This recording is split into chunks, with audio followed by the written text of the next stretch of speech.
In this video, we're going to work some of the notes practice so that you have an idea of how to set up problems and then also solve them.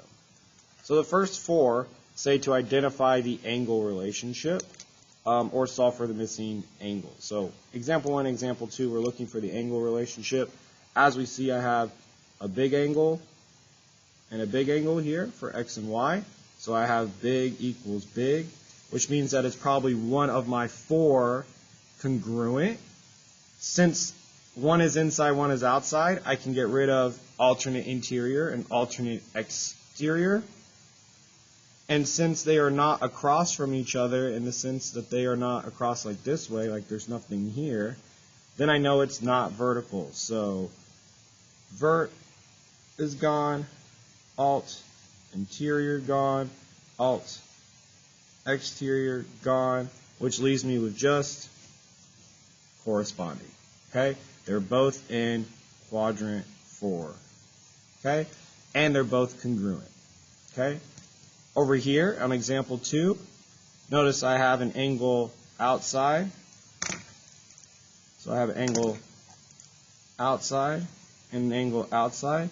Notice they're both small angles, so I have small equals small. So once again, I have my four either vertical, alternate interior, alternate exterior, or corresponding. Since they're not in the same quadrant, I know that it's not corresponding, so I can get rid of corresponding. Since they're not directly across from each other, I can get rid of vertical. Since they're not inside, I can get rid of alt interior, which leaves me with just alternate exterior. And that's how we identify. Now here, we're solving for the missing angle. So let's see what we have here. I have a big angle here, which is obtuse. And I have a tiny angle here, which is acute. I have big plus small. So big angle plus small angle, which means that I'm going to equal 180. So I can plug in my stuff. I have the question mark plus 74 equals 180. I can subtract 74 from both sides. And I get the question mark is equal to 106, which is what I got right there. Okay. If we take a look over here on problem 4, I have big angle and big angle. So I have big equals big, which means that question mark should equal 102. See how I'm taking the time to set up and identify my angles before I jump into the math? If we take a look at number 5, number 5 asks us what is the setup. So I'm not solving, I'm just setting it up. So in this case, I have small angle, small angle. So I have 62 is equal to 6x plus 14 because small equals small. On number 6, if you notice, I have an obtuse angle and an acute angle. They're both on a line, so I can say big plus small equals 180. Therefore, 15x plus 10 plus 13x plus 2 equals 180. And that's my setup. The last two problems at the bottom of this page are our solve for x. Notice it says solve for the numeric value of x, so I don't need to plug anything in. If we do this, we can see that I have small angle and small angle. So small equals small. 14x minus 5 is equal to 5 plus 12x. I can then subtract 12x from both sides and add 5 to both sides so that I get 2x and a 0 is equal to 10 and a 0. Put your equal sign on your line. I can divide both sides by 2.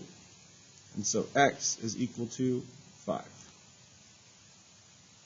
Over here, I have big angle and big angle, so big equals big. 18x plus 2 equals 110. I can subtract 2, so that 18x is equal to 108. I can divide by 18, so that x is equal to 6. Okay? Turn the page. So notice we have a proof, and we have one more where we're solving for ABC. So we need to plug in. So my goal is to get angle ABC to equal some number.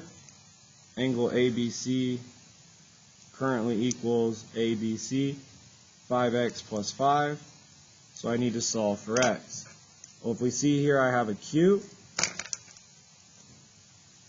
and I have an obtuse, which means I have a big plus a small, which equals 180. So I have 115 plus 5x plus 5 equals 180. So I can combine like terms. Remember, you can only combine on the same side of the equal sign. So I get 120 is equal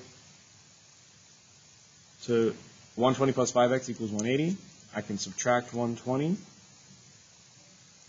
so that I get a 0, and 5x is equal to 60.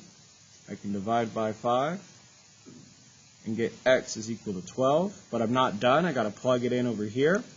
So I get 5 times 12 plus 5, which means I get 60 plus 5, which is 65. I can check it by doing 180 minus 115. And I get 10 minus 5 is 5, 7 minus 1 is 6, and I get 65. So 65 is the measure of angle ABC. Okay. Last but not least is the proof.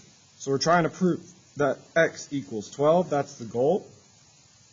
It tells us given line R and line S are parallel, so we did that. It told us what everything is, so we have all that. The first thing it says is that angle 1, which is 6x minus 7, so this is angle 1, and this is angle 2. Okay? Angle 1 is congruent to angle 2. Well, how do we know? We have corresponding angles. That's how we know. Okay, so these are corresponding angles. We can then say that angle 1 is equal to angle 2 by the definition of congruent. We can then say 6x minus 7 is equal to 5x plus 5 because of substitution. Then if I do the math, I subtracted 5x from both sides to get x minus 7 equals 5, and so I subtract it. Or subtraction prop. And then I add 7 to both sides to get x equals 12. So addition prop. And that is our algebraic proof using transversals. And that concludes all of the practice for the notes of 3.2.